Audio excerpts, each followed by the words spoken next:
Olá, ouvintes e leitores, sejam bem-vindos ao nosso Conversa de Peixe Grande do Ictus Podcast. Eu sou Thiago André Monteiro, @vulgutan, e eu estou aqui com a minha amiga Carol pra gente conversar com um peixe grande com PG maiúsculos. Mas antes de apresentar o nosso peixe grande, a Carol vai explicar o que é um peixe grande. Se você ainda tá chegando no podcast e ainda não sabe o que é isso, né, Carol? Isso aí. Oi, pessoal, aqui é a Carol Simão, @somentecarol lá no Twitter. E peixe grande, se você ainda não sabe o que é, nós costumamos chamar grandes servos e servas dentro do cristianismo, pastores, teólogos, professores, autores e autoras também, tudo aí no feminino, para conversar sobre aquilo que a gente mais ama, que é livro. E hoje, mais uma vez, a gente tem a presença de uma pessoa maravilhosa. Se você não conhece, tá na hora de conhecer o nosso querido André Daniel Henke. E aí, desculpa se eu pronunciei o sobrenome aí errado, a gente fica um pouco na dúvida, né, nervosa aqui, mas saiu. Tudo bem, André? Muito obrigada por ter aceitado o nosso convite e a gente vai curtir bastante conversar com você. Tudo bem, prazer estar aqui. Agora que eu ouvi o que é peixe grande, eu não sei se eu me encaixo nisso aí, mas vamos lá, tentar fazer o que é possível. A pronúncia tá quase, a pronúncia é Henke. Embora eu tenha ouvido já no Instituto Goethe uma vez, quando fui pedir um livro lá na biblioteca, eu falei meu nome é André Henke e ele foi direto e escreveu com H. E aí eu disse, não, é com R. E eles, não, mas tu falou com H. Aí eu digo, desculpa, então Henke. Aí pra ficar bem certo, e ainda tem que ser o R gutural do sul da Alemanha. Aí eu digo, não, tudo bem, né? Então vamos lá, André Daniel Henke, pra ser o bem certinho. Legal. Eu vou aproveitar para abrir um parênteses. Essa história é muito boa. Eu nunca contei no podcast e não tem nada a ver com a nossa conversa, mas já que brincamos com nomes aqui, eu trabalhava com um cara chamado Victor Hugo. Victor, né? E aí a gente trabalhava no mercado financeiro, fazia visitas nesses bancões que passa pelo térreo e todo um escrutínio ali pra gente conseguir entrar. E aí tinha que cadastrar o nome. E aí ele, qual o nome do senhor, né? Ele, Victor Hugo, enfim, falou sobrenome lá, não preciso revelar tanto assim da vida dele, né? Aí ele falou, Victor Hugo, Victor com C. E aí a pessoa parou, olhou pra ele. O senhor pode repetir, por favor? Victor Hugo, mas Victor com C. Senhor, me desculpe, mas o senhor pode falar mais uma vez? Victor Hugo, mas Victor com C. Aí a pessoa virou pra ele e falou, olha, o senhor vai me desculpar, mas se eu escrever Victor com C, vai ficar Citor. Aí óbvio que virou o apelido dele na empresa, né? Não tem escapatória, né? Mas não se preocupe a questão da pronúncia aí do meu nome. Os meus irmãos já estão falando tudo errado, né? Meus irmãos falam Henke, falam Henke, falam do jeito que dá, assim. A gente vai chamar de André. Eu fiquei feliz porque além de você ter o André, que eu tenho no meu nome, seus dois filhos têm o mesmo nome dos meus dois filhos, né? Lucas e Daniel. Lucas e Daniel foram nomes escolhidos a dedo, assim. O Lucas, porque é o historiador e escritor, né, da história da igreja e de Cristo no Novo Testamento. E Daniel, que de certa maneira também ele envolve muito a questão da história e da ficção no Antigo Testamento. Né? Que legal. E tem pouco a ver com você, né? Bem pouquinho. Antes da gente começar aí nosso bate-papo, eu já vi que o negócio aqui vai ser bom. A gente tem que falar sobre a nossa brincadeira, né? O dicionário. Já fizemos aqui o sorteio, mas você tem que explicar pra gente o que é o dicionário e a gente vai se desafiar. Dicionário é uma brincadeira que a gente faz aqui entre nós. Cada um de nós desafia o outro a usar uma palavra difícil ou pouco usual dentro do contexto da conversa, sem explicar para vocês, ouvinte, qual é esse significado. E de brinde a gente dá para vocês a opção de usar qualquer uma dessas palavras como código de cupom de desconto para se associar a qualquer um dos planos lá do Clube Ictus. Lembrando que se a palavra tiver algum acento, cedilha ou qualquer coisa assim, a gente não usa ela no cupom de desconto, tá bom? E é isso. Então nós fizemos aqui o nosso sorteio e eu fiquei com o Tan. E eu desafiei ele com a palavra disruptivo. Disruptivo. Facinho. Tá, eu então fiquei com o André e vou desafiá-lo com a palavra átimo. E eu fiquei com a Carol e eu desafio ela com a palavra apedeuta. Beleza, agora sim vamos voltar. Como eu já disse, a gente já sabe quem é o André Henke. Acho que tá mais perto, não sei. É isso aí.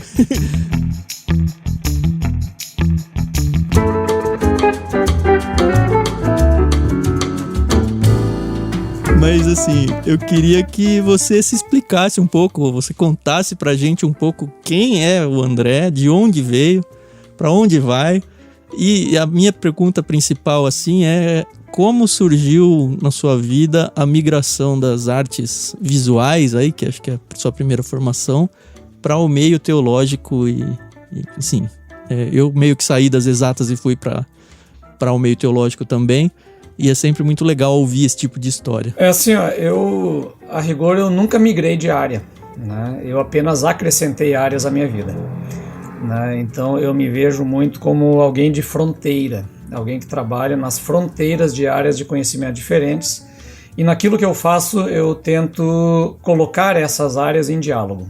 Então eu me vejo muito como um homem de fronteira. E essencialmente, eu às vezes me pergunto o que você é. Olha, no fundo eu sou designer, eu continuo um designer, eu sou sempre um designer, né? Eu me vejo como tal, é aquilo que me fascinou desde muito cedo. E eu sou natural de Juí, né, interior do Rio Grande do Sul, terra do Capitão Dunga. Então, é um homem brabo, né? Então vocês já veem como é que é a situação de origem. Então eu sou de Juí e lá eu comecei a trabalhar como adolescente, muito cedo ainda, aos 15 anos, numa seguradora, e ali eu vivia muito desencantado das coisas, queria saber o que eu queria fazer na vida. E eu acabei me descobrindo um desenhista, eu gostava muito de desenhar e tal, e acabei me descobrindo, então comecei a trabalhar numa agência de propaganda, isso lá no final dos anos 80, início dos anos 90. Trabalhei um tempo numa agência de propaganda como layoutman, fazendo marcações a guache, à mão e tal, e ali eu conheci um camarada que tinha feito desenho industrial em Santa Maria.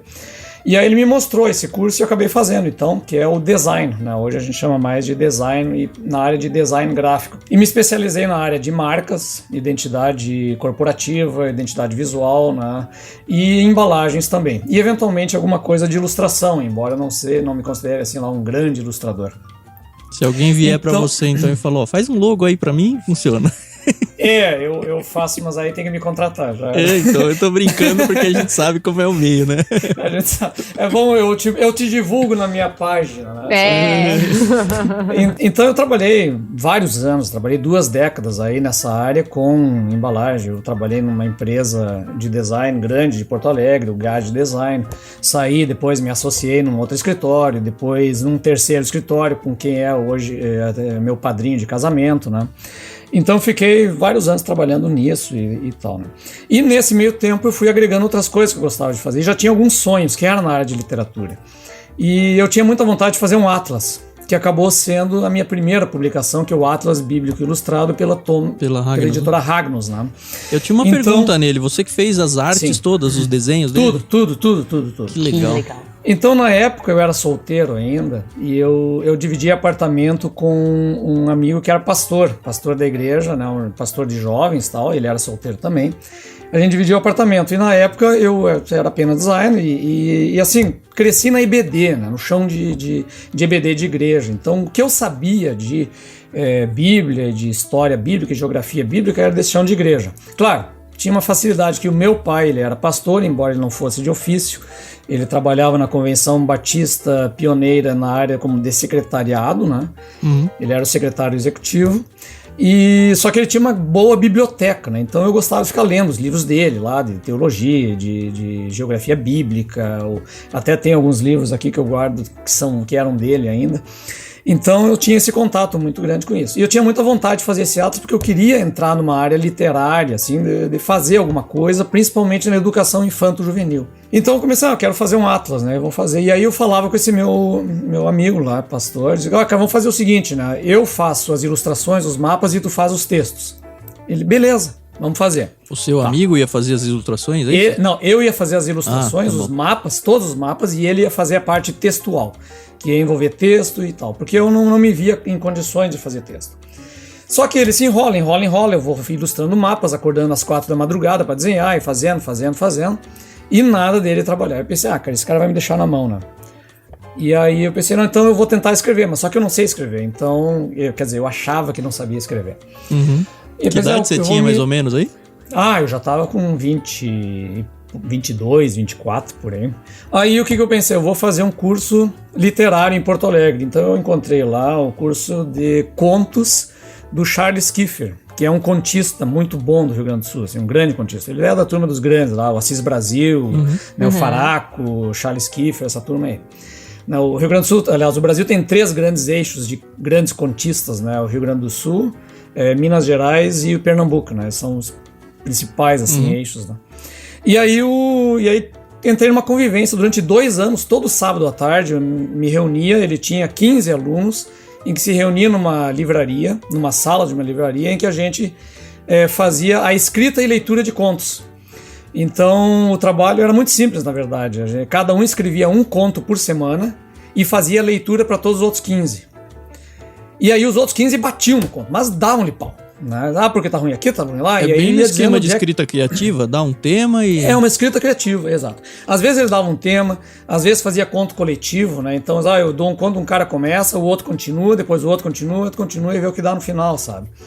Então era todo um exercício de escrita criativa que eu fui 2 anos, a gente foi desenvolvendo, escrevendo muitos contos, assim.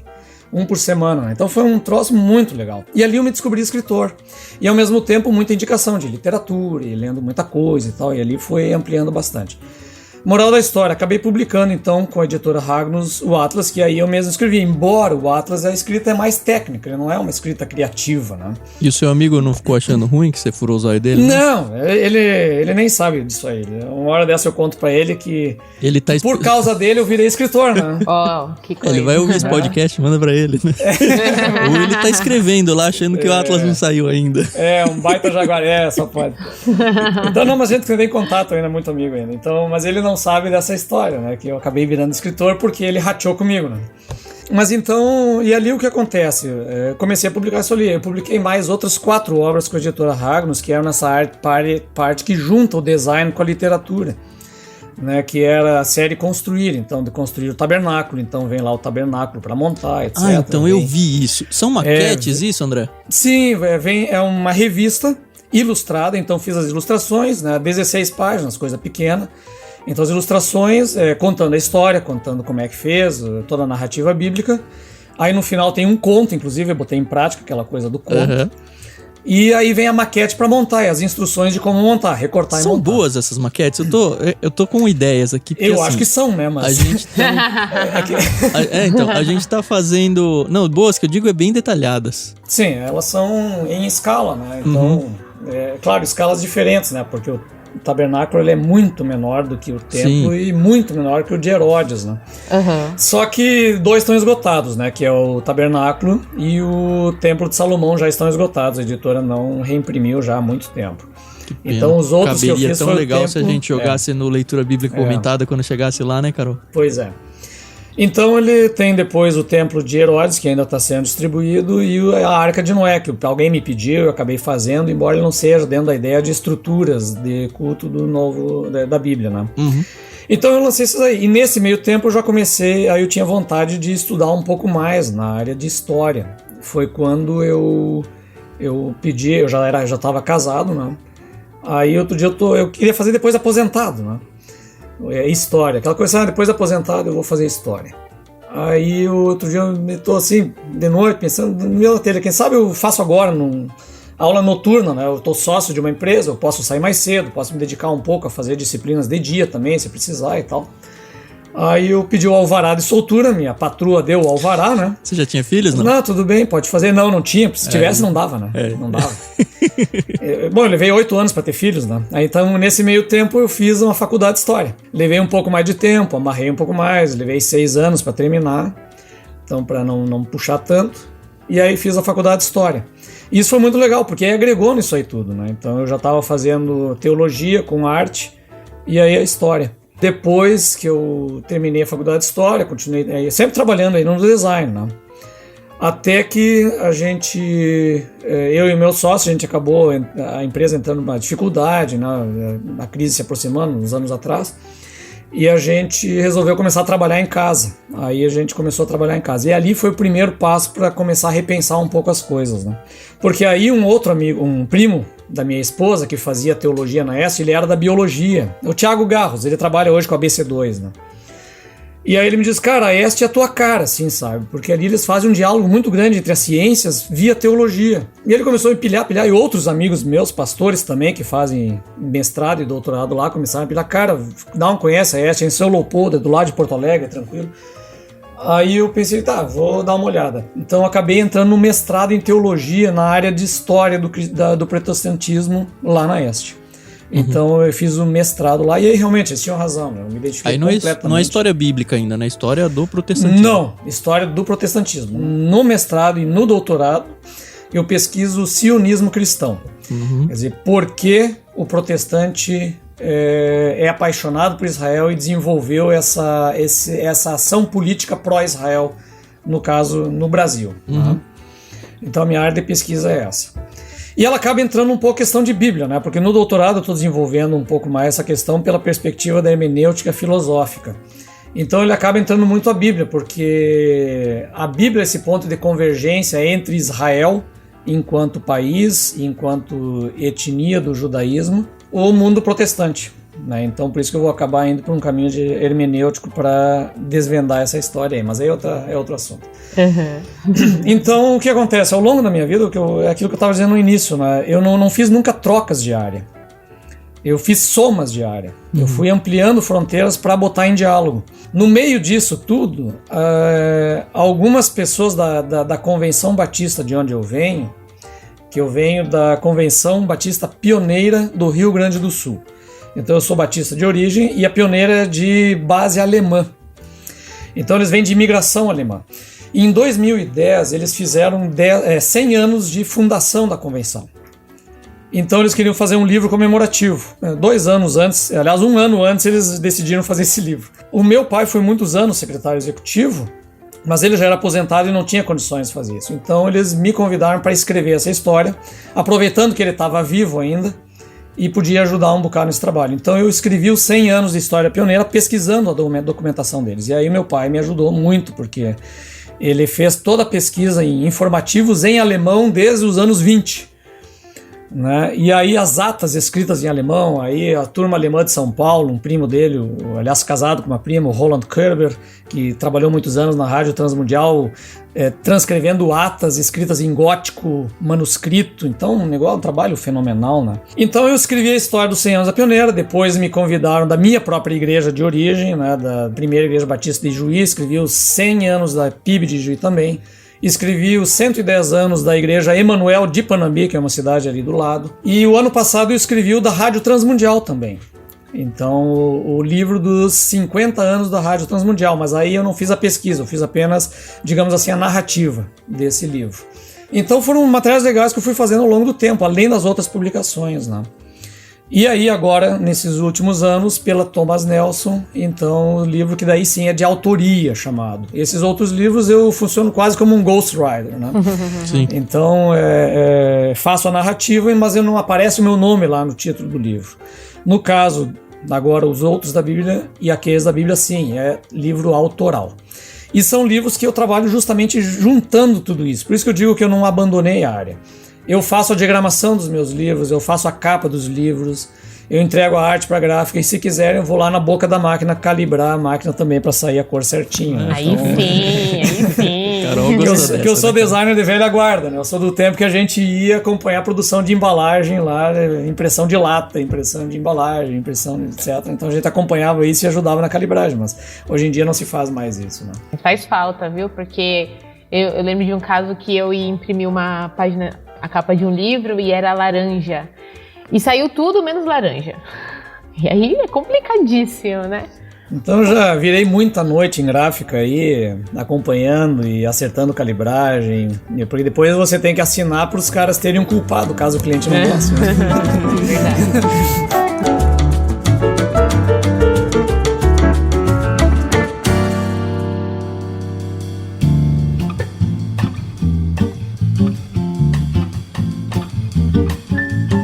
Mas hoje você se considera o quê? Um autor, um designer,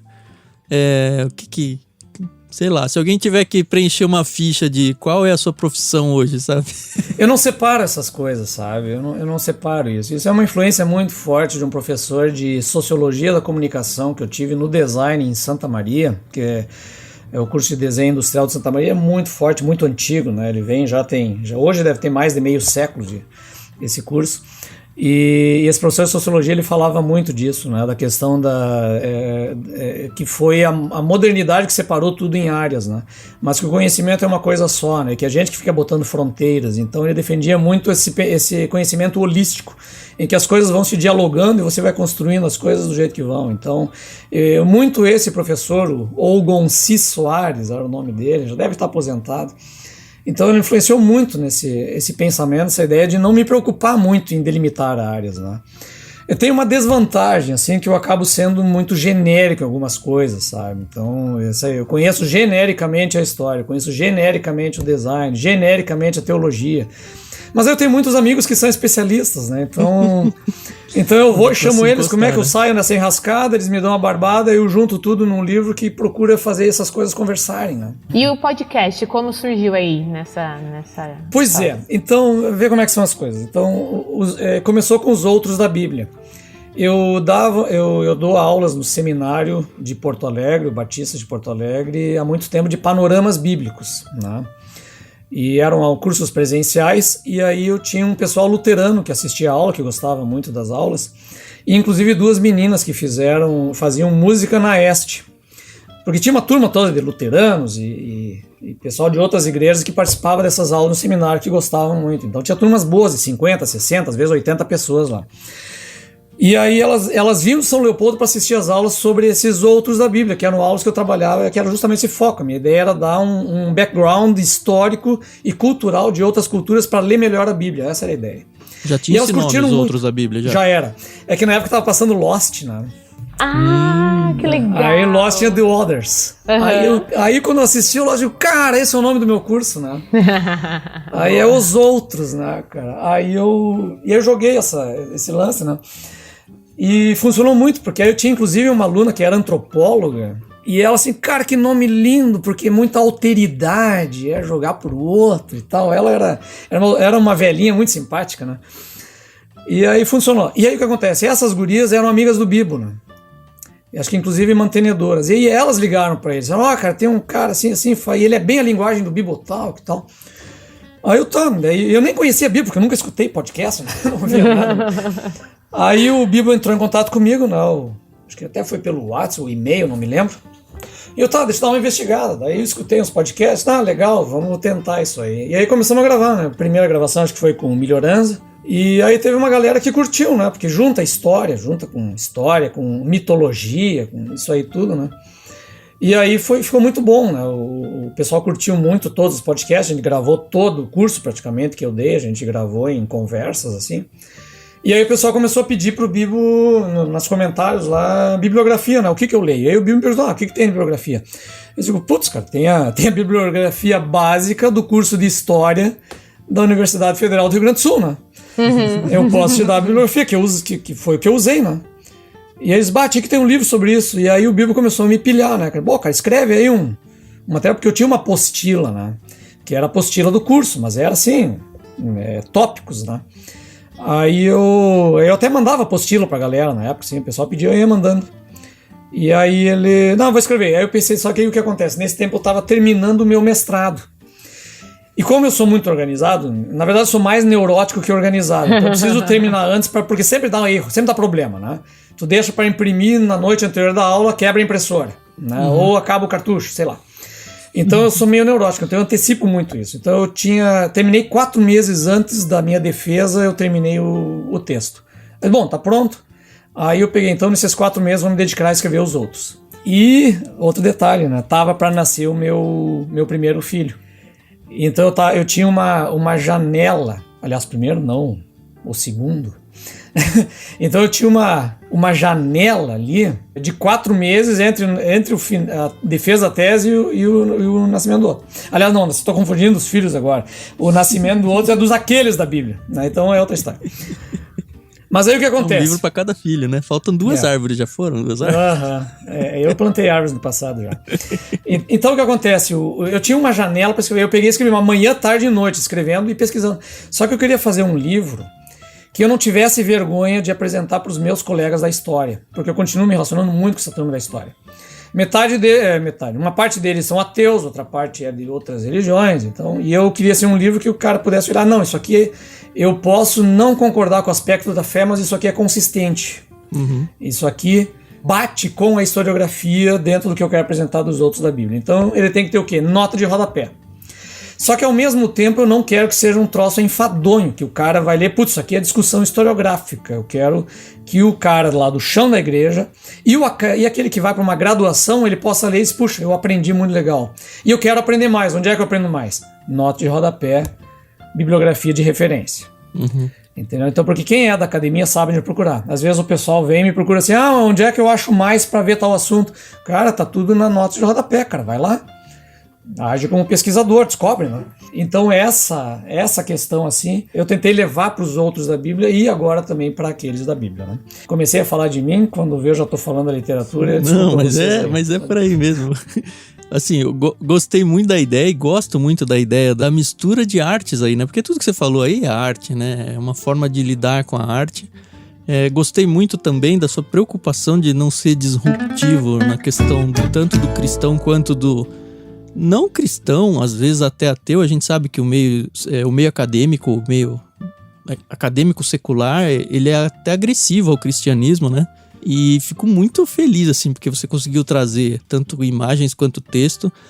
Falando em texto, ainda voltando ao começo da sua fala, muito me interessou, não sei se você guarda ainda com carinho, não sei se você tem planos para isso, mas os contos do seu curso lá. É verdade. Sabe que os contos, na época eu cheguei a participar de algumas antologias do próprio Charles, né? Eu escrevi alguns contos ali. E aí depois eu participei de alguns concursos também. Eu cheguei a ter livro publicado em concurso lá do Recife. Então, numa antologia, eu ganhei o concurso, participei lá entre os 10 escolhidos para esse conto. Só que os meus contos, eles são... um deles, ele é um conto só, ele se chama Só, em que eu peguei e imaginei uma situação em que um senhor idoso que trabalha numa gráfica, numa área de litografia que já está meio desaparecendo, aliás, já desapareceu completamente, mas que alguns ainda guardam alguma coisa lá. E aí, só que esse idoso, ele morre enquanto está trabalhando. E ele está sentado na cadeira. E aí tudo vai acontecendo ao redor dele, ele está lá morto e ninguém percebe. E, na verdade, esse é o sentido do troço. E o conto se chama Só. Né? Então eu trabalho um pouco a questão da solitude. Então ele, na verdade, é bem depressivo até o bagulho, né? E meu pai ficou meio preocupado na época, porque o nome do personagem era o nome dele, era Alfredo. E na verdade eu peguei só porque é um nome antigo, né? Alfredo e tal, né? Eu não tinha muito. Mas talvez lá a psicologia talvez explique por que eu botei esse nome, né? Mas eu escrevi outro, só que o que eu acabei entrando mesmo de cabeça eram os contos de ficção científica. Eu fiquei muito atraído pela ficção científica. Porque num dos exercícios que a gente fez lá nas aulas de conto, que era o exercício que era a partir de uma frase. Então o Charles dava uma frase e você escreve um conto a partir da frase. E aí você corta a frase depois. Então a frase era o seguinte: quando acordei, o dinossauro ainda estava lá. Então essa era a frase. E aí você começa a escrever a partir disso. E eu escrevi um conto futurista, assim, mas uma loucura, né? Eu peguei e escrevi um conto imaginando um cara que era um militar gaúcho, aí eu puxei todo o mundo gaúcho dessa história, que viveu um tempo depois da terceira Revolução Farroupilha, olha a história. Então não teve só uma, já teve 3, e o Rio Grande do Sul ficou independente. Uau! Então, só que aí eu entrei numa onda totalmente da distopia, né? Distopia total. E aí sim, nesse lance, o Charles começou a me dizer, cara, tu tem que ler um pouco os distópicos. E aí eu me atraí pelo todos os distópicos, né? O Ray Bradbury e o Walter Miller Jr., que é um livro fantástico, é o Cântico para Leibovitz. Infelizmente esse livro não está mais publicado, só encontra, pelo menos eu acho que você não encontra ele publicado, acho que ele só está em sebos ainda. Se bem que eu vi um boato aí que alguém estava para publicar de novo. Então são livros fantásticos, por quê? Porque eles nasceram nos anos 50 e 60, justamente do que? Da grande desilusão que o mundo como um todo vivia. A filosofia está se reinventando nessa época, né? Justamente por quê? Porque da grande desilusão da Segunda Guerra Mundial. Então são contos que o Fahrenheit 451, né? A série de Crônicas Marcianas do Ray Bradbury. Então ele trabalha muito essa questão da desilusão com o mundo que tem e imagina um futuro que é totalmente trágico, né? Então eu me senti muito atraído por isso nessa época, né? Então os contos me marcaram muito, né? Eu gostei muito de escrever nessa linha distópica, né? E parou de escrever? Parei porque eu tô escrevendo outras coisas, né? Já tem o terceiro da série aí, os outros? Não. Agora eu tô num doutorado, né? Agora eu tô lendo e tendo que escrever muito pra doutorado e tal. Então eu dei um tempo nisso aí. Mas um dia eu quero retomar essa parte ficcional, né? Eu ainda quero fazer isso. Comecei a escrever com o Israel Mazakorati, lá da Rádio Transmundial. A gente começou a trabalhar em alguns contos ficcionais, né, para a série dele. Ele tem os livros que é Espelho na Janela, né, que trabalha contos a partir de personagens bíblicos, né, ou alguma coisa nesse sentido. Então eu comecei a trabalhar alguns contos nele. Cheguei a escrever uns 7 contos aí, mas a gente não deu sequência. Então a gente vai ver quando é que vai retomar ainda. Mas ele também está terminando o doutorado dele e eu o meu, então a gente está segurando isso aí. Mas ainda quero trabalhar essa parte ficcional, né? Eu adoro ficção, eu sou louco por ficção e é uma veia que eu não tenho tido muito tempo nesse momento. Eu amo história e eu falo que o brasileiro não conhece a própria história, né? Então, ainda mais o pessoal do Sul, que teve todas guerras, não são guerras, né? Mas teve todas aquelas situações de batalhas e o pessoal não corre atrás disso, né? Então é muito legal a gente conversar com uma pessoa que gosta, que fala bem, né? Acho que a gente pode dizer que o André é tudo menos um apedeuta, né? Porque esse gosta, né, de estudar. É verdade, isso aí. Mas tudo vai somando, sabe? A gente fica, é isso que eu tava falando antes, a gente fica separando em caixinhas, né? A gente fica separando isso. Então, onde é que parou de ser designer? Não parei, não. Não parei, né? Porque inclusive lá no design mesmo, o design ele tem isso. Isso me fascinou lá. Porque a gente tinha aula, por exemplo, eu tinha aula de psicologia da comunicação lá na medicina, a aula, por exemplo, de desenho técnico nas engenharias, fazia desenho ou pintura, por exemplo, com o pessoal das artes.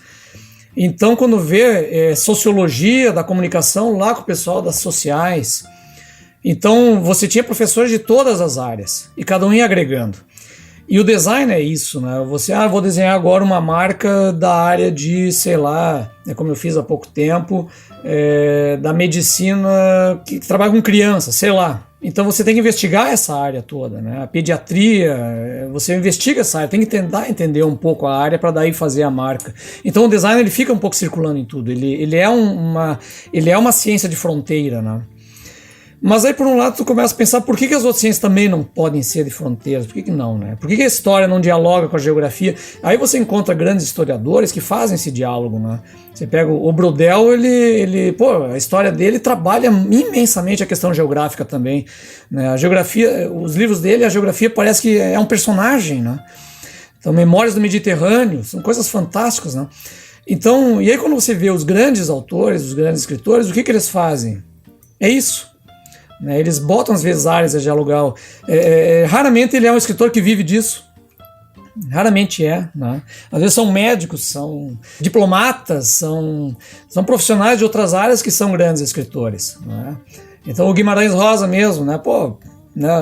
Nem lembro qual era a área, acho que era funcionário público, não lembro o que ele fazia. E aí escreveu O Grande Sertão Veredas, cara. Isso aí não sai de um cara que vive disso, né? Não sai disso. Então você tem esse personagem, o Joseph Conrad também, cara, trabalhava, não me engano, era no Ministério Exterior britânico. Aí ele vai e conhece a África e escreve O Coração das Trevas, né? E aí você lê aquela obra e diz, cara, o que é isso, sabe? É gente que tá antenado em tudo, né? O que é isso, né? São pessoas que têm uma vivência profunda de alguma coisa e aí traz essa literatura. Então a literatura, ela é isso, ela trabalha essa vivência das pessoas, né? E aí eu não consigo enxergar essa coisa no mundo separado, sabe? Então, os grandes livros de história, você vê que são grandes autores que não dominam só a história. Eles vão além dela. São grandes literatos. Acho que mais do que isso, pelo menos no contexto brasileiro, onde é praticamente impossível viver financeiramente de livros, né, como autor, a pessoa ela faz isso porque ela precisa, né? Porque ela quer colocar aquilo para a humanidade, ou porque ela precisa simplesmente desabafar com o papel e colocar organizadamente aquilo que ela tem, aquilo que ela aprendeu. E, aliás, é uma boa pergunta para você também, André. Dá para ganhar dinheiro com livro no Brasil? A gente sabe que os 2 livros aí, pelo menos aparentemente, venderam muito bem, não sei. Assim, ó, você começar a viver disso, isso não acontece num átimo. Isso é uma questão que demanda uma construção de muito tempo, né? Eu lembro, uma vez eu publiquei também um jogo, o Escriba, lá com a SOCEP, né, que hoje é Z3 Ideias. É tipo um RPG, né? Isso, é tipo um RPG. Não funcionou muito bem, eu não sou um cara muito bom de RPG, né? Eu não joguei muito RPG para poder fazer um jogo. Mas eu acho que o jogo em si ele se resolveu bem, ele funcionou bem, mas o público evangélico não entende muito bem o RPG. Né? Ele não é muita coisa. Porque é coisa do diabo. O evangélico não entende muita coisa, do diabo, não entende nem a literatura. Então, não posso ler não sei quem, porque sei lá, ele fala de sexo. Por favor, né, gente? Eu sugiro o seguinte, leiam os outros da Bíblia. Ali eu explico direitinho como é que a cultura dialoga com o evangelho, como o evangelho dialoga, como o evangelho está na cultura, como logo se faz presente nas culturas e etc. Precisa entender um pouco mais essa dinâmica, né? Porque a gente parte de um maniqueísmo. Isso na verdade não é cristianismo, isso se chama maniqueísmo. Quando você tem uma cultura santa e uma cultura diabólica, e se qualquer elemento dessa cultura é diabólico, não serve. Então, lamentavelmente, boa parte dos crentes no Brasil não são cristãos, são maniqueístas. É outra história. Claro, não estou dizendo que eles não vão ser salvos, etc., mas que há uma confusão. Não, na cabeça deles, assim, não dá nem para reclamar, porque é genuíno, sabe? É só que ele foi instruído errado, eu acho, não sei. Não é maldoso dele, é só... É a mesma coisa, assim, tenho alguns amigos que falam, não, esse negócio do Tolkien, Senhor dos Anéis, imagina, tem dragão, tem orc, tem monstro... Isso não é de Deus. Cara, o autor é cristão. O C.S. Lewis escreveu Nárnia como uma alegoria ao cristianismo. O que acontece, assim, nós estávamos falando, só retornando um pouco lá, né, da questão dos autores, ou se a gente já está fechando parênteses ou não, senão a gente continua um pouco falando do parênteses. A gente está conversando. Vamos falar do parênteses, né? Eu já vi vídeo do pessoal chamando o Lewis, não, a pronúncia é Lewis, o Lewis, sei lá, pagão que trouxe paganismo para a igreja, justamente porque ele estabelece esse diálogo.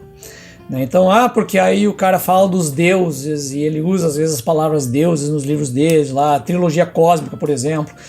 O que ele fala da trilogia cósmica é um negócio genial, é genial, né? Ele coloca lá uma compreensão grega da deusa Vênus, e ele puxa ela como uma espécie de... Aí parece o Tolkien lá com os elementais originais, né? Que ele faz uma criatura de Deus que é meio que um... Né? Sei lá como é que ele chega a trabalhar, que ele é um troço fantástico. Ela chega, só que ela faz parte desse universo criado de Deus. E ele tira ela desse mundo pagão, né? E coloca ela dentro de uma concepção totalmente cristã de mundo, né? Mas aí o pessoal lê um troço desse, olha, botou paganismo ali dentro. Não é isso. Ele enxergou onde está no paganismo a pista de uma realidade divina e usa ela. Então, às vezes é essa confusão que o pessoal não consegue entender, porque enxergam as coisas preto e branco. Infelizmente, o mundo não é tão preto e branco, né? Tem muitas tonalidades cinzas. Mas voltando ali à questão de se dá para viver disso, né? Eu tinha até esquecido essa pergunta. Assim, no Brasil não se vive de livros a não ser best-seller. Mas best-seller, que é só o Paulo Coelho que conseguiu. Best-seller, nós estamos falando assim, para viver disso, nós temos que falar de 500 mil vendido. 500 mil é um absurdo, Eu não faço 500 mil, o Paulo On não faz 500 mil, o Bibo não vai fazer 500 mil, entendeu? Não é nada disso aqui. Isso aqui é um dinheiro que vem, que vai entrar o quê? Ele vai dar um reforcinho lá no início do ano pro teu orçamento, para tu poder pagar melhor tuas contas e assim vai. Então, e essa hoje, é a realidade. Que paga suas contas? De onde vem? Cara, eu faço tudo um pouco, né? Porque a rigor, eu tô vivendo mais a minha esposa, no fim das contas, porque eu sou um doutorando. Eu sou um doutorando e bolsista CNPq. E quando você é bolsista CNPq, significa que você está vivendo exclusivamente da pesquisa. Se aí você trabalhar, você perde a bolsa, né? Se trabalhar, se você assinar uma carteira ou montar uma empresa, você perde a bolsa. Então, inclusive, acho que tem que devolver o dinheiro que recebeu. Inclusive, devolve o que recebe. Então, eu estou, no momento, totalmente estudante e dependendo do CNPq. E se der uma crise e eles não pagarem a bolsa, eu não recebo, mas eu não posso trabalhar. Entendeu? Então essa é a situação. Graças a Deus vai acabar ano que vem. Aí eu posso voltar a uma Eu situação espero que os minha. royalties do seu livro estejam fora desse Então, contrato. pelo menos isso. Né? Vamos dizer, royalties é uma coisa que não entra nessa conta. Então ele pelo menos me ajuda um pouco nessa época de vacas magras aí que a gente está passando enquanto estudante.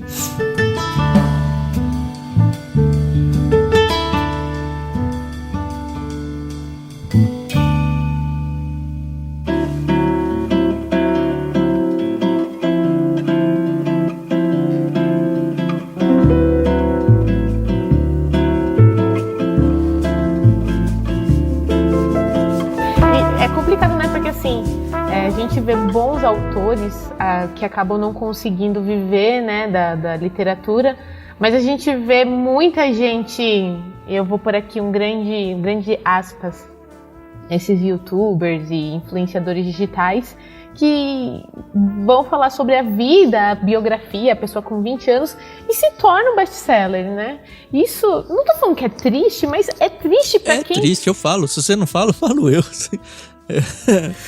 Nesses casos de gente que não tem conteúdo realmente para apresentar, realmente é um elemento triste, assim. É triste porque geralmente essa gurizada que compra isso vai consumir isso e não vai ler outras coisas, né?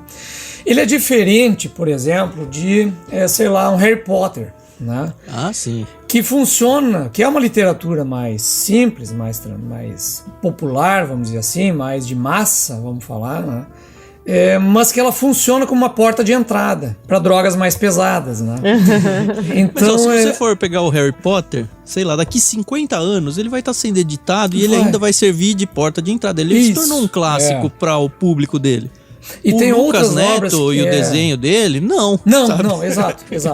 Então você tem obras que servem como portas de entrada. Por exemplo, eu mesmo peguei o quê?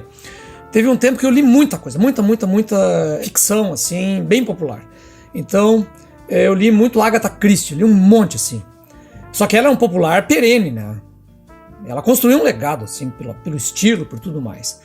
Ele muito Frederick Forsyth, que nem sei como é que pronuncia o sobrenome desse, é Forsyth ou Forsyth, não sei. Então, muito dele, porque aquelas tramas, assim, internacionais. Tom Clancy, né? Ali um monte de troço. Mas essas coisas servem, sabe? Porque as pessoas vão criando o hábito de leitura, de passar muitas horas lendo. Aí o cara vai e pega um troço um pouquinho mais denso. Só que chega um momento, assim, da tua vida, que o cara tem que tomar uma decisão de ler. Agora a gente tá falando mais da questão do hábito de leitura. Então o cara tem que decidir, cara, eu tenho que ir mais adiante. E aí tem aquele momento de ruptura que tu tem que parar de ler apenas por um prazer imediato e tem que pensar em construir um prazer de longo prazo. Então tu tem que pegar, agora eu vou ter que encarar um Dom Casmurro. Isso, que Dom Casmurro é pequeno, né? É pequeno, tranquilo. A gente começou a encarar há pouco tempo aí o Irmãos Karamazov. A gente encarou o Crime e Castigo, o Grande Sertão Veredas. O Irmãos Karamazov e o Crime e Castigo, para pegar dois exemplos. O Crime e Castigo é um livro fabuloso. É um negócio assim que, cara, eu me arrepio quando eu lembro desse livro, porque a maneira como ele trabalha a psicologia do personagem, e para quem é crente, porque esse é um livro de um crente, e a maneira como ele trabalha a culpa é fantástico. E a maneira como ele resolve no final a redenção do cara por meio do castigo é assim um negócio... Cara, eu chego a ficar assim pasmo. E o Dostoiévski, ele tem aquela escrita que é suja, né? É uma escrita imunda, né? Que é cheia de pontinhos, é cheio de exclamações, é cheio de um negócio que é aquele... Por quê? Ele era epilético. Ele tinha que escrever quando ele tava bem, né? Porque dava as crises, ele ficava muito tempo mal e não podia escrever. Então é um texto sem revisão, né? E aí tá a riqueza dele, né? Só que são livros que você tem que encarar, sabe? Assim, no peito e na raça, porque tu leva tempo pra entrar na linguagem do cara. Uma vez eu lembro quando eu peguei o Dom Quixote, né? Só que assim, não dá pra pegar traduções para crianças, sabe? Tem que ser texto integral. Claro, né? tu não vai poder pegar o espanhol do século XVI pra ler, não vai dar. E nem o espanhol às vezes não vai dar, né?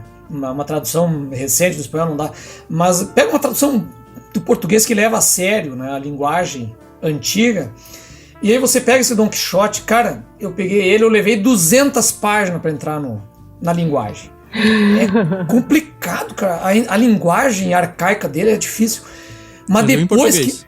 Em português, mas quando você entrou, Meu Deus, quando eu me dei conta que eu tava dando risada no meio das piadas, porque ele é extremamente irônico. É um livro que esculhamba com a literatura da época dos contos de cavalaria, né? Ele esculhamba com aquilo lá tudo. E tem um final que é de se lavar chorando, né? Então são obras maravilhosas, né? O outro que me lembro, me marcou muito, que aconteceu uma coisa parecida, O Coração das Trevas também, né? É outro livro que me marcou bastante. Grande Sertão Veredas, então, um troço, é um monumento. Esse eu li quando eu estava fazendo a oficina de contos. Só que o Guimarães Rosa, qual é o problema dele? Quando vê, tu tá escrevendo igual, né? Inventando palavras. Mais uma, A linguagem dele é avassaladora, né? É avassaladora. Quando vê, tu tá com nonada no teu texto, assim, né? Um negócio... A gente gravou uma série dele no podcast. Aliás, ouvinte, se você não conhece, a gente tem uma série chamada Diário de Leitura, onde a gente pega esses grandes livros aí, e Agatha Christie também, né? Qualquer tipo de livro, e a gente vai lendo junto com você, pra você vencer essa barreira. A gente fez com a Agatha Christie, fez com o Grande Sertão Veredas, tá fazendo agora com os Irmãos Karamazov. Quem faz isso, uma coisa muito legal também, em termos de linguagem, porque a gente entra no campo da linguagem, né? O João Ubaldo Ribeiro, em Sargento Getúlio, é um negócio porque ele escreve numa espécie, quase que um fluxo de consciência lá. Não é que nem o Ulisses, mas é quase isso. Então é o tempo todo os pensamentos do Sargento Getúlio, do início ao fim. E o cara morre no final. Então ele termina com 3 pontos. E assim, cara... É um negócio que tu olha a fúria da linguagem do texto e tu leva um tempo pra entrar, até que tu percebe que tu tá dentro da cabeça do cara e vai indo. O livro e é pequeno, é maravilhoso. Ele ganhou o Jabuti, né, com o livro e tal, né? Então esse livro também marcou muito. Outro também é a questão de linguagem e mais do universo fantástico, né? Os 100 Anos de Solidão, do Gabriel Garcia Marques. Cara, eu li esse troço. Quando tu vê, ele vai repetindo os nomes da família nas gerações, quando tu vê, tu não sabe mais de quem ele tá falando. Mas é isso mesmo, sabe? Ele quer justamente fazer essa transposição do tempo, que tudo vai se misturando num grande fluxo, tanto que ele termina lá num redemoinho, na profecia que mostra o passado, o presente, o futuro. É uma loucura aquele livro. E esse foi um dos que eu comprei depois da edição original em espanhol, né? Aí eu comprei e digo, pá, eu vou ler, né? Ah, não deu, né? Não deu. Porque aí quando eu peguei a edição, eu digo, cara, não tô entendendo nada. Por quê? Porque ele é cheio de expressões regionais. Sim. E aí você vai pro final, o livro tem um dicionário para o espanhol da Espanha. Mas não dá.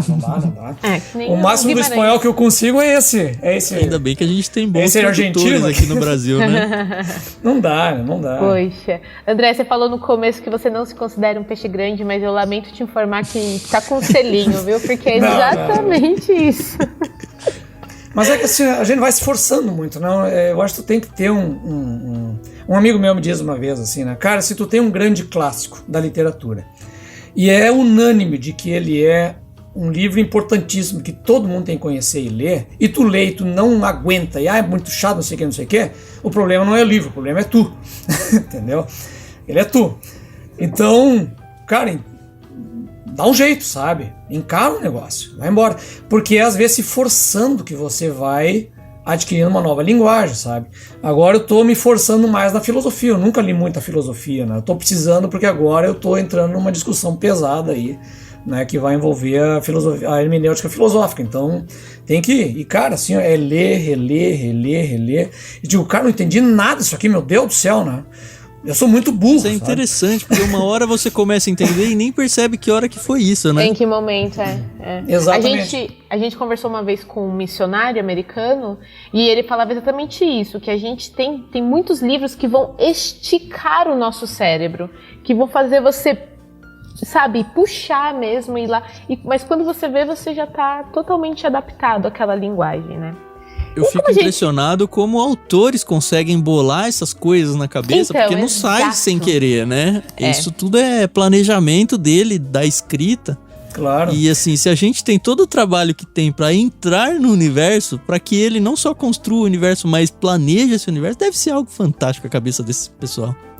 Agora que eu tava lembrando, eu não esqueci o nome dele, esse filósofo da moda aí na internet, que aí ele diz isso, né? Pô, cara, o cara teve que inventar a teoria e descobrir a teoria.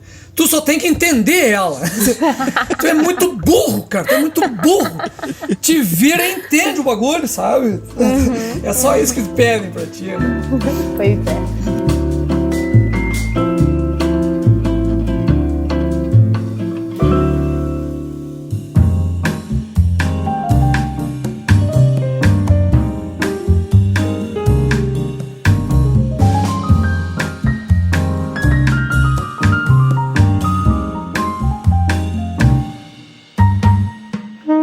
tem algum momento, você que falou, a gente tem que se esforçar. Principalmente não, né? Nesses clássicos e tal, tem algum momento em que a coisa se torna tão natural que você não tem mais que se esforçar pra começar? Ou você acha que, da mesma forma que você fala, vou ler Agatha Christie porque eu tô precisando dar descansada na cabeça e tal, e é legal, e eu vou me divertir. E a gente sabe que quando passa pra esses, sei lá, Guimarães Rosa, ou todos que você citou aí, o início ele é meio, não, vamos, vai ser bom, é um clássico e eu vou entrar. A minha pergunta é, porque eu não cheguei nesse ponto ainda, é se em algum momento a gente fala, não, agora eu vou me divertir aqui com o Guimarães Rosa e começar um negócio de 700 páginas, ou não? Eu não sei se tem esse ponto assim, né? Eu não posso dizer que eu tô nesse ponto, né? Eu acho que todo livro, principalmente quando a gente tá trabalhando os clássicos, né? Quando tá falando desses grandes clássicos, e eles têm muito de uma linguagem de época, né? Eles têm muito disso. Então, dependendo do livro, você sempre tem que dar um tempo para entrar na linguagem. Eu acho que isso faz parte. E essa parte inicial, ela nunca é muito divertida.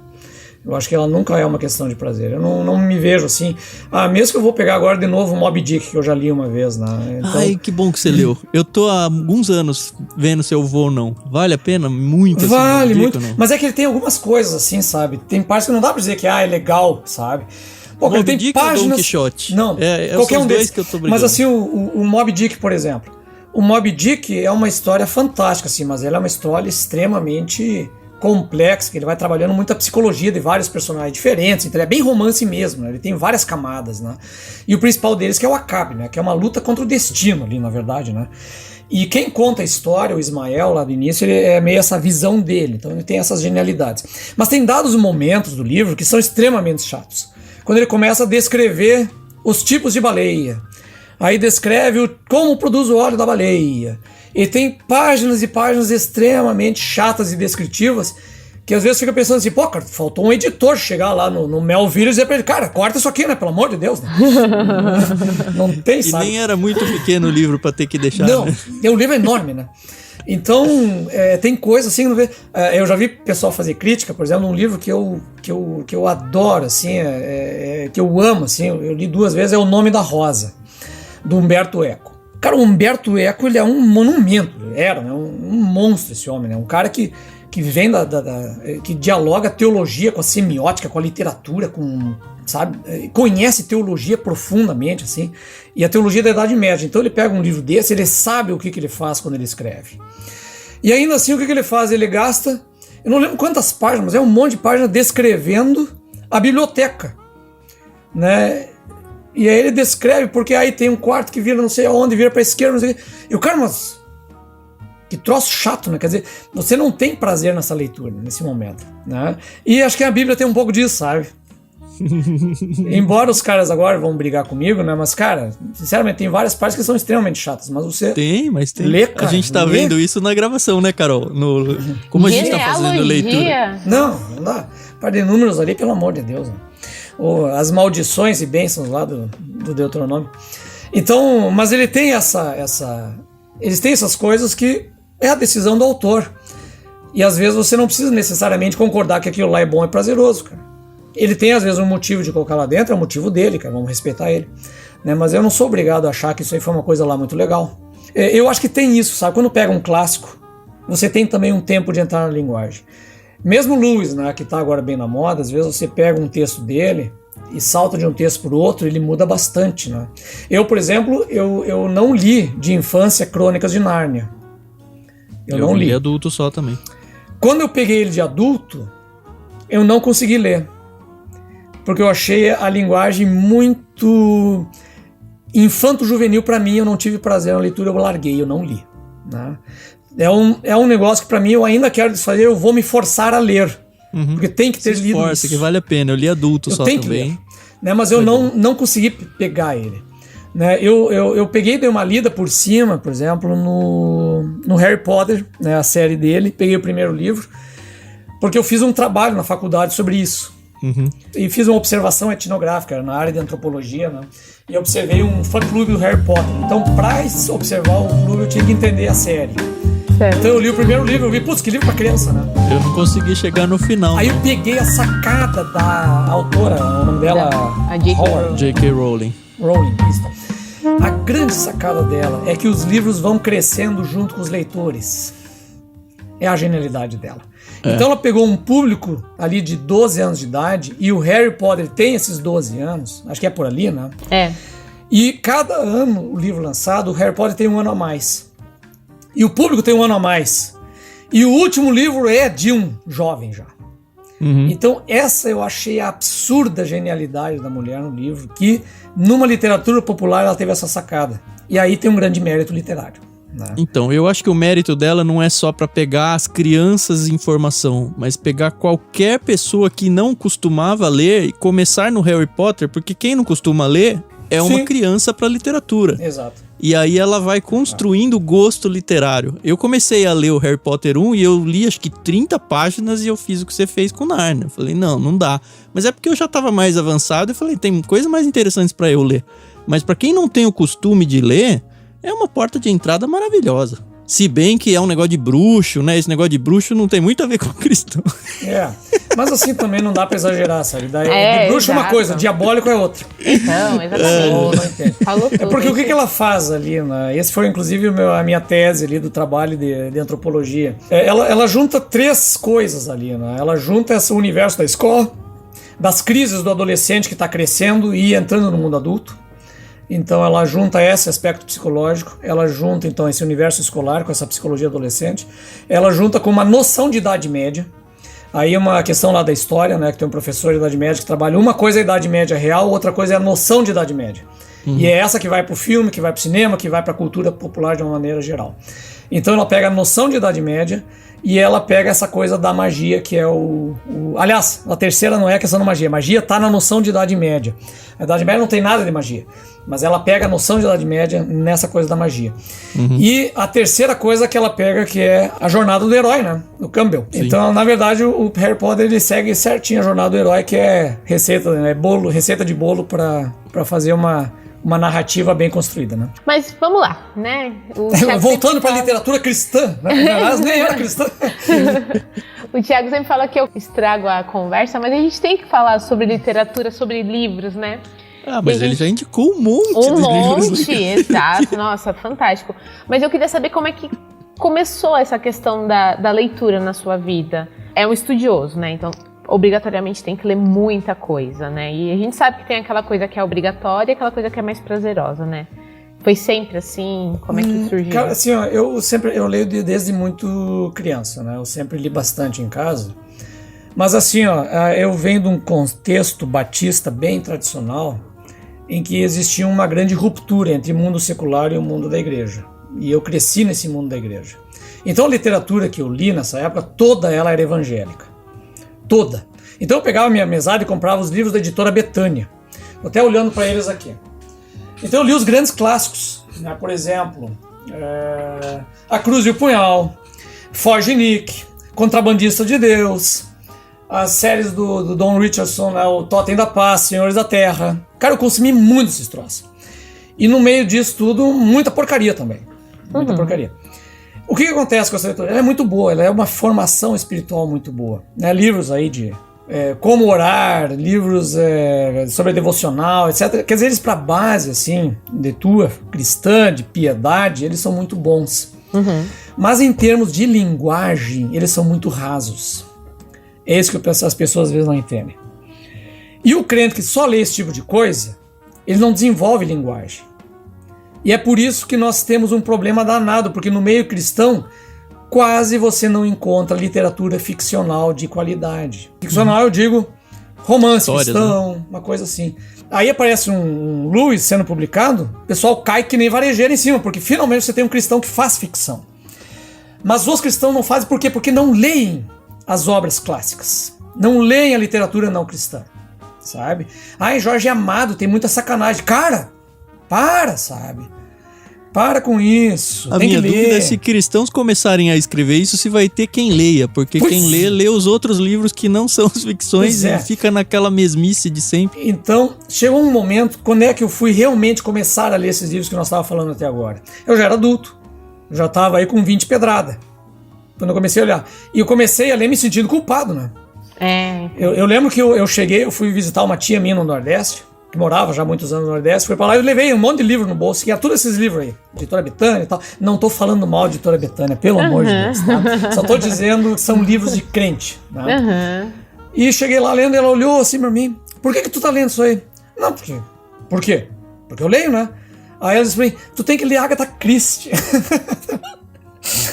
Aí na época eu fiquei escandalizado, como é que pode uma mulher missionária e tal, falar um troço desse e tal. E só que eu levei mais outros vários anos pra começar a ler, né? E comecei por isso, Agatha Christie, por esses livros aí, até ir pra drogas mais pesadas. Então eu li muito essas coisas assim ao longo do tempo, e aí só fui de fato entrar pra outra literatura, mais literatura mesmo, depois de muito tempo, né? Então eu acho isso, né? As pessoas têm que ler mais, essa é a questão só, ler. Gastar menos tempo de Netflix e nas mídias sociais e mais tempo pegando um bom livro para ler. Eu não quero encarar muito isso aí. Então começa com os crentes da literatura. Vai lá, né? Pro Lewis, vai pro Senhor dos Anéis, do Tolkien, que eles vão te introduzir nos outros. Né? Porque eles o tempo todo estão fazendo menção. As notas de rodapé são ricas deles também. Pois é. Tá louco, né? Tá louco. É que agora o que eu digo que eu leio hoje, né? Agora eu peguei o Fantastes, né, do McDonald, pra começar a ler. Saiu agora, né? Saiu agora, fresquinho, né? Então, tá boa a tradução dele? Eu tentei ler ele uma vez, mas era assim, ele não estava sendo publicado por ninguém, né? Aí eu achei ele na internet perdido, mas tão assim, sofrível, meu. Sobre a tradução, na real eu nem comecei, eu li só a introdução do Lewis e deixei do lado da cama, porque esse é o livro que vai ser o da cabeceira, né? Eu tenho os livros que eu leio do doutorado que estão no escritório, eu tenho o livro da cabeceira da cama e geralmente eu tinha alguma coisa do banheiro, agora eu tirei do banheiro porque tem outros problemas aí. Mas é um perigo ler no banheiro. Não, esse é o problema, né? O meu médico proibiu. Então, eu não comento tradução porque o que eu posso só comentar nesse caso é o estilo do tradutor. Agora, tradução eu não posso porque eu tenho que ver o original. Não. Eu tô falando estilo. Não, então, assim, eu não conhecia o original e não conhecia nada, mas assim, sabe quando você percebe que a tradução tá mal feita, porque a estrutura linguística do português tá arrastada, sabe? O cara escolheu mal a palavra. Às vezes você percebe a palavra certa, a palavra que era em inglês, porque o cara traduziu mal, meio que ao pé da letra. Horroroso. E aí eu na época eu até cantei a bola pro Samuel, quando ele tava começando a lançar os livros do Lewis lá na Thomas. Eu falei, cara, dá uma olhada no Fantastes, porque esse autor, é George MacDonald, né, o autor, ele foi um dos caras que influenciou o Lewis pra escrever. Eu nem sei se foi ou não o fato de eu ter comentado isso com o Samuel, ele é editor lá, né? Que ajudou, ou se já tava na mira deles. Eu gosto de pensar que eu tive uma fagulha de culpa nisso e eu espero que o Fantastes esteja bem feito, sabe? Eu não posso dizer que eu realmente... para começar o primeiro capítulo, né? O interessante é que na introdução o próprio Lewis ele diz o seguinte, né? Que o MacDowell ele é ruim nas palavras, ele é ruim na composição das frases da palavra, às vezes é muito infeliz a composição dele, né? Ele fala isso, mas a grande questão dele é mitológica, ele é a capacidade de construir um mito, e um mito que faz sentido, é isso. Então ele separa, na verdade, o efeito criativo do linguístico, né? Então ele separa os dois, nesse caso o autor, e faz a avaliação correta daquilo que tem de valor na obra. Então é isso que eu quero ver ali também, né? Isso é muito importante, eu acho muito honesto isso, sabe? Tem questões que você tem que avaliar. Pô, cara, isso aqui é um monumento de linguagem. Você tem livro que você lê pela linguagem, mas ele às vezes não tem uma grande história, mas a linguagem dele é fabulosa, né? Então, e outros já não, você vê pela potência da criatividade do cara, né? Da história, né? Então é isso que tem que pensar ao ler cada livro que você vai ler, né? Então mesmo essas coisas mais banais, aí Tom Clancy, essas coisas, pô, cara, o cara imaginar uma trama daquele tipo, sim. Claro, esses caras já não trabalham mais sozinho. Ele tem ali 30 Ghost Riders junto, que cada um tá pegando um pedaço pra compor a trama dele. Ali já é uma indústria, né? A indústria do best-seller, coisa que não funciona no Brasil, né? E não tem. Mesmo assim eu digo pro pessoal, chinelo. E agora vai ser um escândalo aqui. Mas, cara, um Paulo Coelho da vida, sabe? Eu também era cheio de preconceito com o cara. Até que um amigo meu disse, tu já leu? Não. Então tá, tu fala mal, mas lê primeiro, né? Aí vou ler 2 livros. Eu digo, cara, bom, é uma viagem esotérica, né? Mas o Diário de um Mago, cara, que livro gostoso de ler. Desculpem, sabe? Mas que livro gostoso de ler, ainda tô na fase do preconceito. Eu gostava das letras dele com o Raul, isso eu gostava. Sim, as letras dele é fantástico, pelo amor de Deus. Mas, cara, é um livro que é uma delícia de ler. Porque ele é meio autobiográfico, que ele escreve num caminho de Santiago de Compostela, e tem junto todas as loucuragens New Age dele lá, tá? Mas, cara, aí tu olha assim, pô, o sucesso ele não veio de graça também, sabe? Uhum. Isso não é um negócio assim. Cara, ele tá sendo traduzido pra França. Ele é o ator mais traduzido pra França, sabe? Os franceses também não traduzem só pra vender livro. Carol, Então, não bota esse livro de mandar isso, não? não mandem esse, tá? Então, eu gostaria muito, de verdade, mas a gente sabe que vai dar muita confusão. Que perde metade dos assinantes se a gente mandar o Diário de um Mago. Então, aí eu jogo a culpa no André. É só pra gente dizer assim, né, que olha, tem muita coisa que você lê pra conhecer, sabe? E eu não digo que as pessoas devam ler, isso eu acho outro erro grave, né? Eu vou ler pra falar mal. Isso na teologia é super comum. Tem aquele liberal, eu vou ler porque eu vou descascar ele. Não, cara, tu tem que ler pra ver um novo modo de expor alguma coisa e ver o que você aprende de bom pra você. É triste, não tem que sair assim, o pessoal isso, escreve né? E é uma baixeza, cara. Eu digo, eu vou destruir. Tá, não vai destruir, entendeu? Eu vou ler Paul Tillich porque ele é um herege, porque não sei o quê. Cara, esquece, tu tem N coisas pra aprender com o cara. Entendeu? Então retém o que é bom, tu não vai ler ele pra piedade pessoal tua. Tu vai ler pra entender como é que é a dimensão da ideia de fé dentro do universo maior, que é do universo de diálogo com o mundo inteiro, entendeu? Uhum. Com a modernidade. Aí você lê o cara. Mas não pra ver, explicar pros outros por que ele é um veneno. Cara, isso é ignorância, sabe?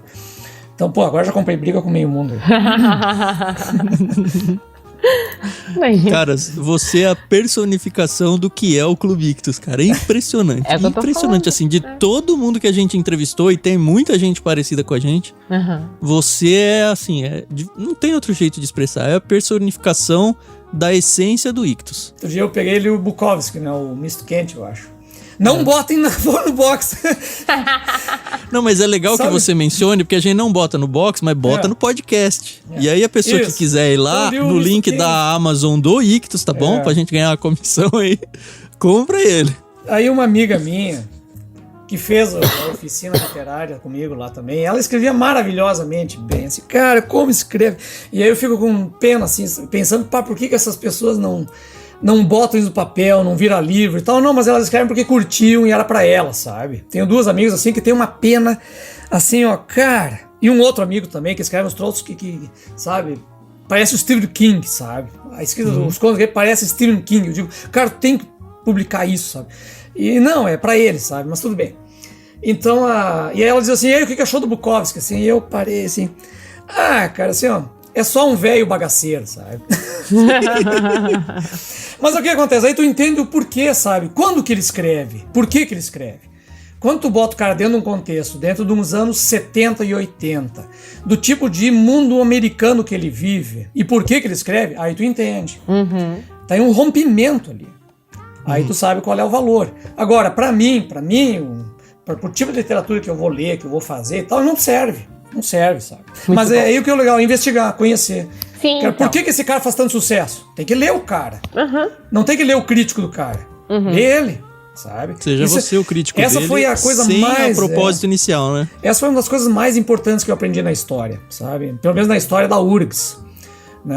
Nos primeiros dias disseram assim, cara, nós não vamos ler aqui comentador do Max Weber. Nós vamos ler o Max Weber. Nós não vamos ler o comentador do Karl Marx. Nós vamos ler o Karl Marx. Não vamos ler, sabe? E assim por diante indo. Nós não vamos ler os comentadores, nós vamos ler na raiz, lá na veia. Aí uma professora nossa comentou que foi dar uma aula numa outra universidade lá. E aí eles disseram pra lá, não, nós aqui é só apostila. Não, eu dou aula com original. Tá certo. Tu tem que ler original. Poxa. Não, aqui é apostila. Não, eles não vai dar certo isso aqui. Porque a graduação tem que ser mais leve. Não tem que ser. Não. Quando é que vão começar num mestrado a ler os caras? Exato. Não, aí chega o pessoal na graduação, eu falo isso porque na minha graduação, eu me formei em letras. O pessoal muito fraquinho e os professores não estão muito preocupados, entendeu? Se você vai ler ou não. Isso é muito triste, entendeu? Porque tem tanta coisa boa por aí, mas aqui a gente não vai ter tempo pra isso. Pô, meu, É chato, muito chato. Às vezes o prazer da leitura, às vezes é o prazer da própria leitura. E às vezes o prazer é de, pô, eu consegui vencer esse cara e entender esse cara. E botei ele no meu acervo de lidos e de leitura. Às vezes é isso.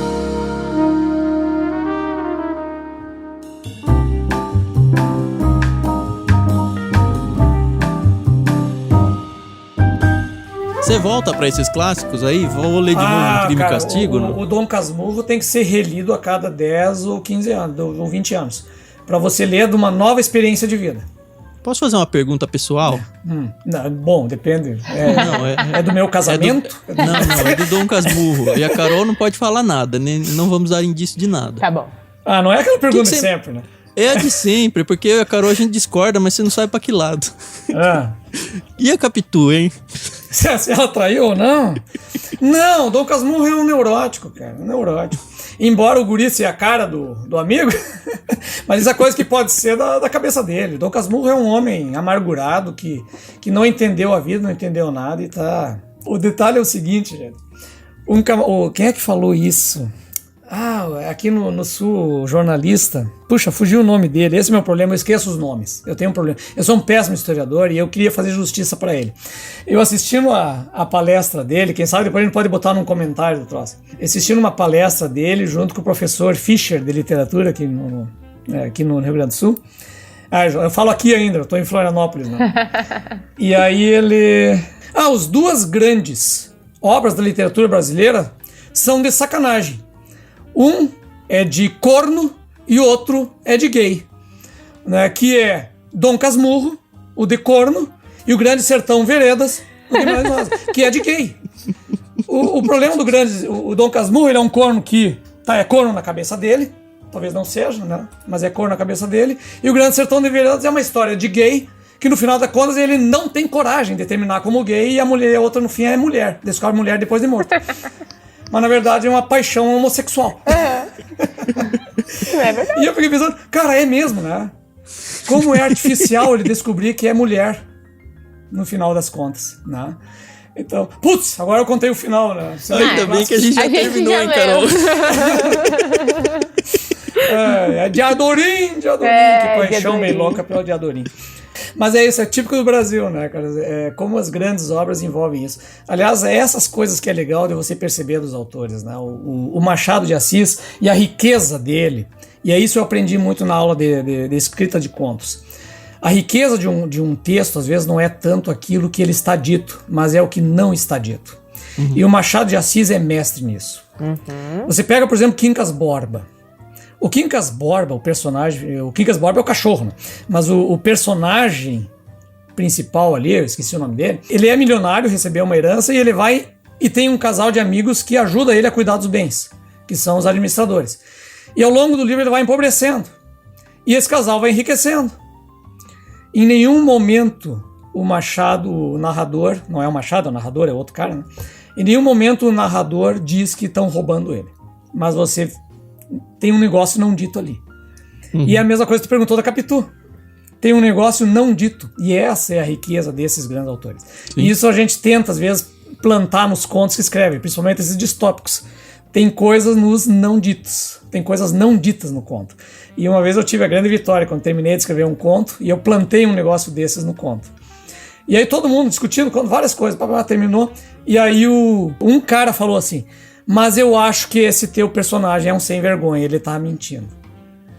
E eu digo, pá, o cara pegou, eu consegui plantar o negócio. E é muito legal quando as pessoas pegam, né? De 15 caras, um pegou. É porque tu conseguiu plantar o negócio, sabe? Então isso é... E o Machado de Assis é um mestre nisso. Sim. Né? A gente tem que ler os livros e ver, cara, tem coisa que não faz. Outro que faz isso é o Dostoiévski, né? Irmãos Karamazov, afinal, ele matou ou não matou o pai? Ele não diz isso. Não fale que a gente tá no meio, hein? Desculpa. Não, a gente tá na dúvida se ele matou ou não matou o pai. Tu vai e relê, e tu não acha ali ele dizendo categoricamente o que aconteceu. Né? É diferente de Crime e Castigo, que o cara matou mesmo. No Crime e Castigo, o crime ele um décimo do livro, né? A questão é toda... Porque o assunto não é isso, o assunto do livro é a culpa. Né? Mas no caso ali desse outro trabalho, não, ali ele não diz, né? Ele não diz isso, que é o fantástico, sabe, da obra. Então são essas coisas não ditas que essa grande literatura dos best-sellers não faz. Ele explica tudo nos mínimos detalhes. Mastiga tudo, né? Mastiga tudo. Dá pra gravar um desse por semana. Pois Dá pra uma série aqui Eu tô meio sem tempo. Sexta-feira o Paulo On já vai gravar comigo. É, né? beleza. Então, o Paulo On tá sendo curador de um plano nosso aqui. É. Todo literário, o Paulo acadêmico. On é orientais, né? Não sei de onde esses caras tiram tempo pra fazer tudo que faz, porque eu tô vendo ele em tudo que é lugar, né? Não sei ele. Mas você sabe eu que acho que ele tem mais de um pra Paulo gente? On, porque esses caras são muito parecidos. Olha Ele foi Peixe Grande. Que livro você acha que ele indicou pra gente? Ah, não sei, cara. Ele é muito erudito, né? Que eu não vou chutar muito feio. Mas eu vou falar, a gente achava a mesma coisa. Vamos chamar o Paulo On, pode esperar aí um livro de filosofia, pelo menos era o que a gente tinha na cabeça. Filosofia, talvez aí uma Teologia, coisa... sei lá. E ele indicou Macunaíma. Pá, olha só. E foi legal. Foi muito foi bom. muito bom. Muito bom. Nossa, sensacional. Se eu fosse indicar, sabe, pra alguém uma leitura assim que pra mim ela marcou uma época da minha vida. Não digo nenhuma época, assim, é um livro que eu acho fantástico, que é o Escritor Gaúcho, né? Eu, como bom gaúcho, eu sempre puxo o brasa pro meu lado, mas eu não diria nem toda a série do Tempo e o Vento, mas os 2 livros do Continente, do Érico Veríssimo. O Continente, do Érico Veríssimo, é assim, ó, é um negócio... A maneira como ele constrói a passagem do tempo, as gerações, a construção dela, ele começa lá na Terra, vai o capitão Rodrigo Cambará, é uma história monumental que termina assim, ela é fantástica. Qual que é o título do livro? O Continente. Eu acho que a sequência depois, o Arquipélago e o Retrato, eles são mais chatos. Assim. O Retrato é quase insuportável, e é enorme. Assim, é enorme. Que aí é já na história do Getúlio Vargas, é o neto do capitão Rodrigo, que tá lá nas maracutaias políticas, sei lá. Então ele é muito chato. Mas o Continente, que é o começo, que é dessa colonização do Rio Grande do Sul, todas as questões de fronteira, as guerras, para quem gosta de história junto com ficção, meu Deus do céu, assim, é a obra. Então, se fosse dizer assim, indica um negócio, o Continente é Érico Veríssimo, sabe? Não, é fora de série. E pega um pouco da linguagem, assim, do gaúcho, e ele é uma linguagem mais amena, né? Ele não é aquele negócio, eu preciso de um dicionário de gauchês do lado para entender, sabe? Ele é mais tranquilo. Diferente dos contistas do sul que é difícil, né? Difícil para quem não é daqui. Qual que a gente mandou dele, Carol? Qual que a gente mandou do Érico Veríssimo? Foi o Olhar os Livros do Campo, né? Ah, sim. Isso, que também é fantástico. Muito bom. E é um dos podcasts mais ouvidos nossos. Verdade. Que a gente gravou sobre esse livro aí, Experiência Pós-Leitura, o epílogo. Foi lindo mesmo. O livro foi lindo, o podcast ficou muito legal. Fica aí dica, você que gosta de autor do Sul aí, ô André. Procura lá o Érico Veríssimo, ouve esse podcast, porque a gente também trouxe... Foi com o Almir, né? Lá do Nordeste, que é super apaixonado também. Ele gravou e interagiu sobre o livro com a gente, foi muito bom. Cara, assim, ó, começar nesse universo da ficção científica, que é histórias curtinhas, que é mais simples, as Crônicas Marcianas do Ray Bradbury. Se tu tem uma edição mais recente, ele tem ali um prefácio em que ele introduz um pouco do que é 50 anos depois do que ele escreveu, né? Então é muito legal, assim, que ele fala algumas questões da sociedade, é muito bacana. Então eu diria esse aí. Outro dele, Fahrenheit 451, é uma obra obrigatória, assim, dentro dessas leituras, né? Então esse aqui é outro que eu diria, né? Os livros do Isaac Asimov, O Fim da Eternidade é um negócio fantástico, né? O Homem Bicentenário e outros contos dele também é um negócio muito legal, assim, que virou filme, né? O Homem Bicentenário virou filme. O filme fez jus ao livro ou não? É que acho que sim, acho que fez, mas é que no livro ele é um conto. Então ele é muito mais curto, ele é condensado, né? Aliás, essa é a questão do conto, né? O conto, e isso eu aprendi lá na técnica da escrita, o conto ele é um chute no estômago. Ele começa com uma ação em andamento e ele termina com, né, uma voadora no meio da cara, né? Então ele tem que ser desse jeito. Então o conto tem essa característica, né? Tem um autor que diz que a escrita, né, um livro é uma luta do autor com seu leitor, e que o romance sempre vence a luta por pontos e o conto vence por nocaute. Exato. Até o Charles Kiffler, com quem eu fiz a oficina, né, ele dizia assim, pois é, os grandes romantistas são homens grandes, né? E os grandes contistas são tudo pequenininho e magrinho. E morrem cedo. Os contistas morrem cedo. E aí eu fiquei pensando assim, putz, pior que é mesmo, né? Tu olha esses caras aí, o Dostoiévski, essa turma, o Melville.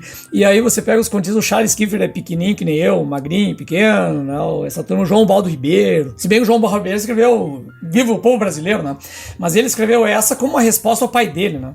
Ele tinha ganho Jabuti com o Sargento Getúlio, tinha escrito outros contos, Vence Cavalo e Outro Povo, que é muito engraçado. E aí o pai dele dizia assim pra ele, filho, livro bom tem que parar em pé sozinho. Esse é assim. E aí ele se indignou, né? Pô, já escreveu um monte de coisa, escreveu Viva o Povo Brasileiro, que é um negócio gigantesco, né? E ganhou o Jabuti também, né? Então, mas sempre tem antologia pra salvar essa regra aí de deixar em pé, né? E os outros também lá do Sul são pequenininhos, e Mários, o Faraco, o Assis Brasil, essa turma toda aí. E um que infelizmente eu acho que tá para sair para alguma editora, não sei se a Record vai abrir, é o Cântico para Leibovitz, que é escrito pelo Walter Miller Jr. e ele é um católico, um católico praticante. E ele escreve uma distopia que é a melhor coisa que eu já li até hoje. Ele imagina um mundo no futuro que abandonou toda a ciência e toda a tecnologia porque a tecnologia destruiu o mundo nas guerras nucleares. Então eles voltaram à Idade das Cavernas. Só que quem preservou o conteúdo do conhecimento da universidade foi aqueles que preservou na Idade Média, que eram os monges. Então os mosteiros preservaram toda a ciência e começaram a redescobrir a ciência. E aí vem todo esse processo de redescoberta e o que acontece com o mundo quando redescobre a ciência. E lembrando, é uma distopia, né? Então não vou dizer o final porque... Boa dica. Eu sempre saio com umas listas de infinitas, né? Nunca vou ter vida suficiente para ler o que eu preciso ler. Isso que é, né? A gente tenta, Thiago, a gente tenta. É uma luta em glória isso. Esse é o drama, né? E depois que eu li que o Humberto Eco, ele tinha uma biblioteca imensa, que ele não tinha lido a maior parte dos livros, porque o livro tá lá para um dia, se eu quiser eu leio, aí eu me senti menos culpa, né? Então eu compro o livro, recebo os livros que a editora me manda agora, graças a Deus, pelo menos isso. Sabe a vergonha que eu passo? Quando vem amigo em casa e ele começa a olhar, enfim, tem uma biblioteca grande e tudo. Aí eu, enfim, mostro um livro aqui, isso é legal. Aí ele sempre pega o livro que tá no Xirink. E aí me dá uma vergonha, cara. Porque assim, nem é um livro novo. Que tá lá no plastiquinho já tem, sei lá, 5 anos. E aí não dá nem pra dizer que eu abri, porque eu não abri, né? Eu já tiro do plástico e deixo na estante, pelo menos engana pra ter. Faça a mesma coisa.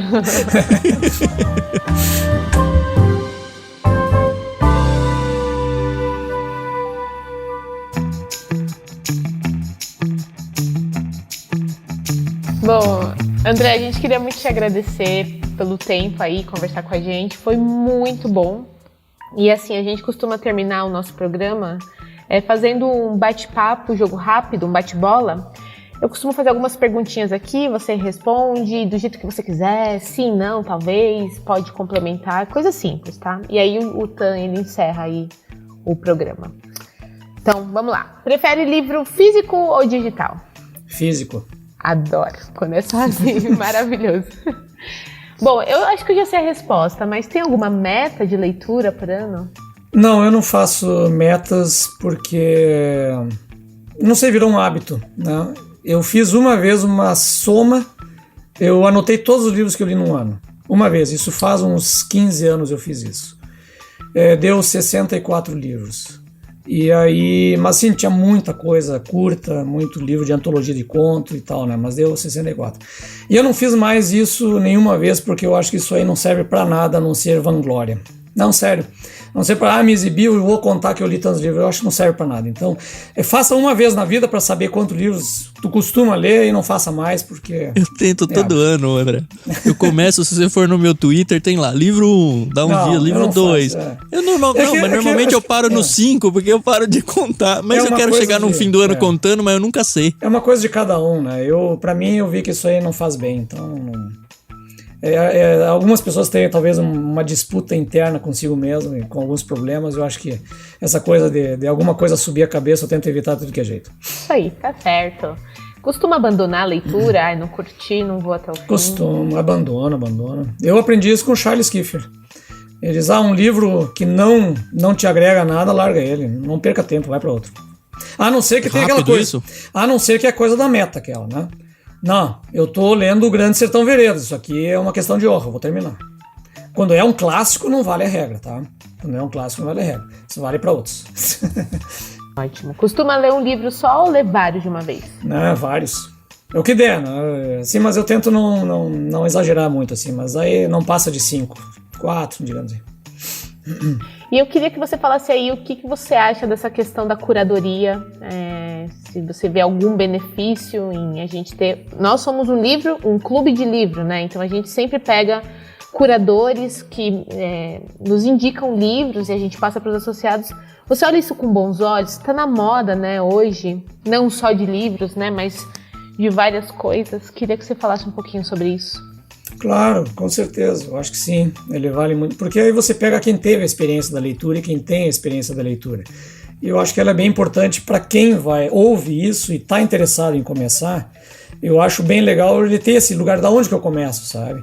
Porque um camarada que não costuma ler e vai começar lá, sei lá, com Machado de Assis, cara, não vai dar certo isso, sabe? Não vai dar, não adianta. O pessoal malhou o Felipe Neto aí, mas tem um fundamento, sabe? Sim. Dessa coisa tem um fundamento. Eu acho que ele se expressa mal e tal, mas pela polêmica, né? Mas eu acho que tem um fundamento, sabe? Sim. Eu acho que tu tem que saber onde começar. E essa curadoria serve para isso, né? Então a gente ouvir alguém que teve uma experiência e passou por um longo caminho, eu acho muito legal.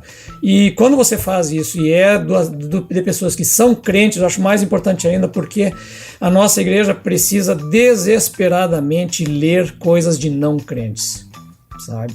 Desesperadamente. Eles têm uma visão de mundo extremamente limitada. Né, extremamente limitada e precisa abrir isso aí, sabe?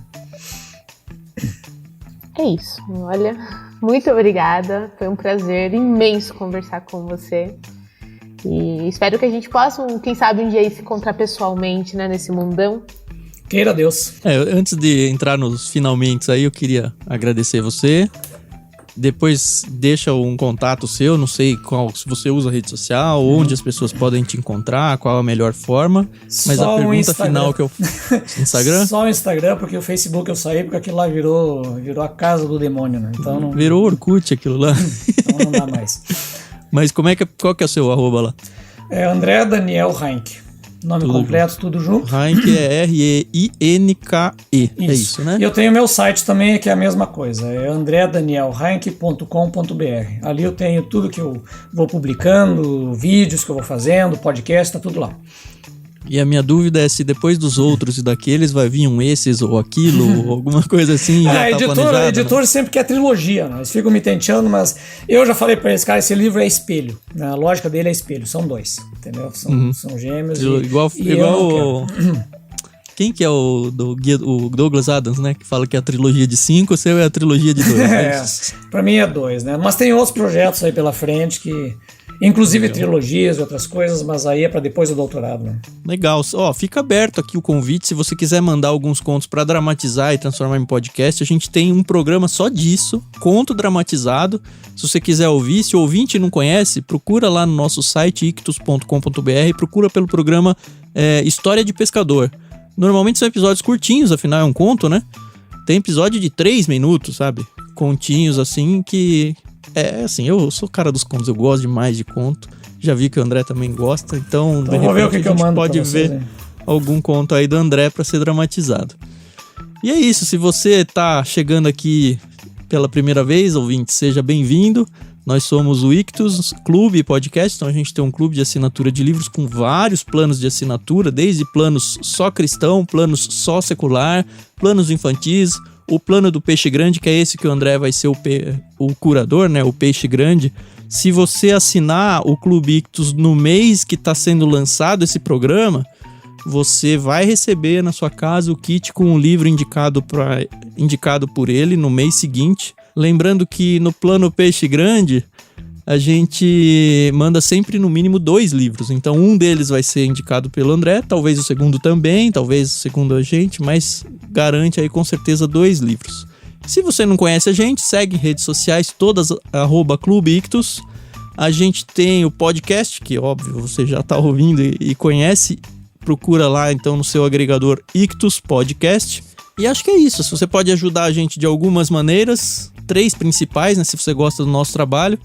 A primeira delas é fazendo todas as suas compras na Amazon, na descrição do programa, e lá no site tem botão explicando como é que isso funciona.